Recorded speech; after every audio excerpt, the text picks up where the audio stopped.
So I'm Shannon Williams, and I'm doing my second half of my head-to-toe assessment for NUR 226 nursing assessment. Here is his release form, and initials are BW. So I'm going to go ahead and start. I've already washed my hands and provided privacy. I've already checked the chart that he needs to have a health assessment, and like I said, we've already completed the first half. So now we're starting at gastrointestinal. So I'm going to first start by asking some questions, and then we're going to get to the assessment. So, have you had any problems with chewing or swallowing? Nope. No. Do you have any digestive issues, indigestion? Nope. No. Okay. Have you noticed any changes in your bowel movements? No more diarrhea or constipation? Nope. No. When's your last bowel movement? I know it's a personal question, but I gotta ask. Today at work. Today at work. Okay. Let's see. What else? So we're gonna go ahead and start with the assessment. I'm gonna ask that you go ahead and lay down. You can get closer. Okay. So I need to lift up your shirt a little bit, okay? Okay. So we're just looking at the, we're just inspecting the abdomen. The umbilicus is midline, and there is no bulging or distension. And then I'm going to go ahead and auscultate his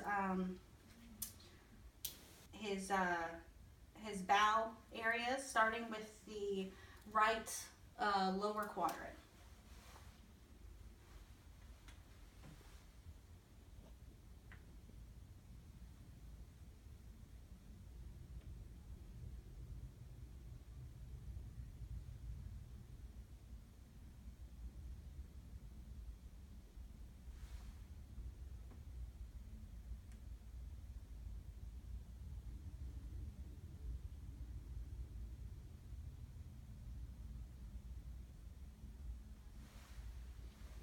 Okay, so bowel sounds are present in all four quadrants and active. The normal, you want to have between 5 and 32 bowel sounds per minute. If I did not hear anything in that minute, I would listen for 5 minutes per section that I didn't find anything. Okay, so I'm going to lift up your shirt again. So now I'm going to go ahead and percuss, and we're just the hope is that we'll hear timpani in the bowel sounds, in the bowel sections.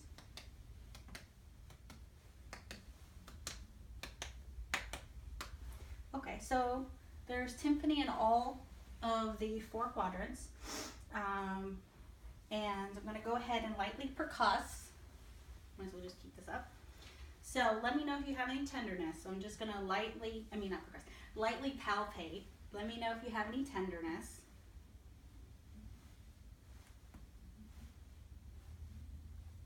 Okay.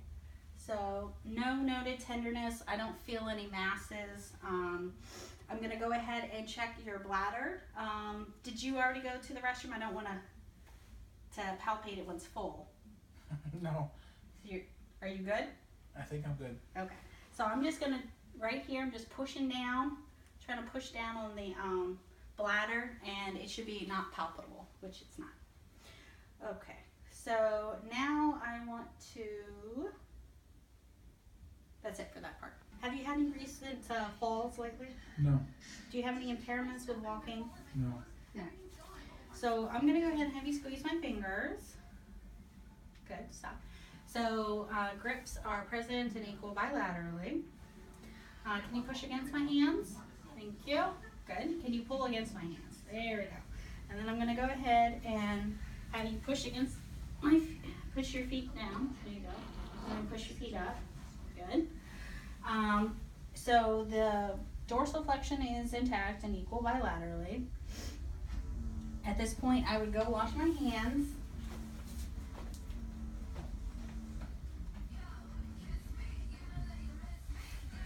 Now that I've washed my hands, I would continue.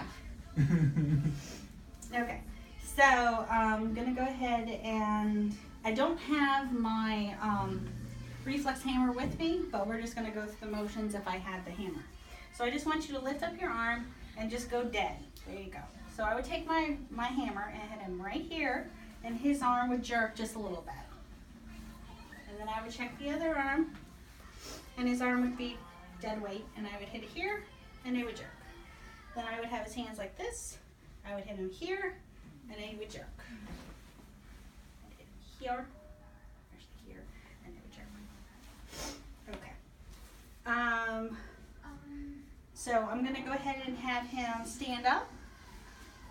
And if he could go walk a couple feet and go up 2 stairs and then turn around. Okay, and you can turn around. Okay.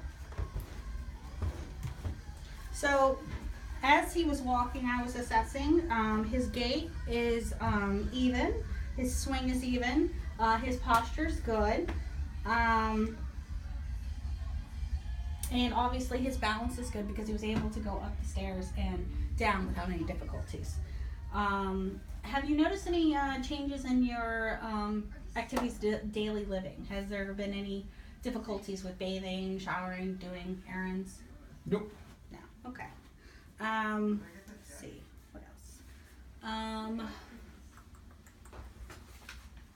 Let's see. Think what else? Okay. I'm gonna assess your range of motion. So if you could lift your, actually we need some room. Lift your arms up, and then I want you to put over your head. Over your head, good. And then can you bring it back down? And then can you do circles? There you go. Good. You can put your arms down, and then can you put your arms behind your back like this? Good. Can you put your foot forward, and then bend and flex? Bend and flex, and then circle. There you go. Can you lift up and circle? And then other leg, please. Up. Oh, you don't have to do it so high. Sorry. Just lift forward, and then just bend and flex your toe. Just bend and flex. There you go. And then circle it. There you go. Good, good. I don't think they can see. Okay. And then can you just bend, come forward a little bit because you need some room. There you go. So I just want you to bend to one side. Okay, and bend to the other side. Good. And can you just kick your foot out like that behind you? There you go. Good. And then kick your other foot behind you. There you go. Good. And then I need you to go ahead and bend forward. And I'm just checking your spine. I'm going to go ahead and lift up your shirt. I'm just checking your spine. So I'm just running my fingers down his spine, making sure that the curvature of his back is normal, that he doesn't have scoliosis or lordosis, which he does not, or kyphosis. And let's see.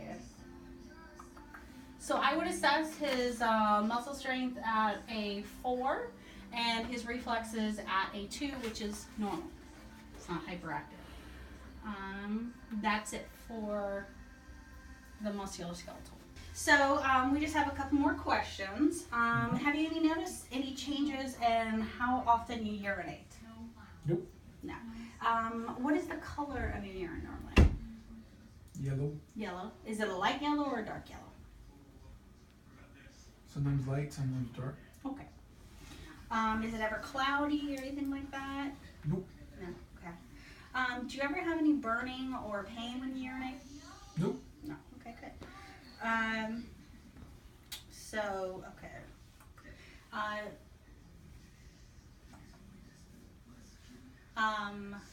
So he would be in the intimacy versus isolation stage of Erickson's psychosocial theory, and I would be assessing his social support. Do you have a lot of friends or family or any type of social support? I got some friends and I got mostly family. Do you feel like you have support? Yes. Do you feel like you have intimacy as far as friends and family in your life? Yeah. Okay, good. Is there any type of cultural or spiritual considerations that you feel like would be necessary while you're in the hospital or during an assessment? Can you? Yes. Do you have any spiritual beliefs that we need to consider when we're working with you in a hospital setting? No, not really. Okay. And anything from your culture, from your background? I'm a Christian. Yep. Good. Okay. So, of course, we would offer you the chaplain services and access to a Bible if you want. Okay. Let's see. Okay. I guess that's it. Do you have any questions or concerns? No, not now. No. Okay.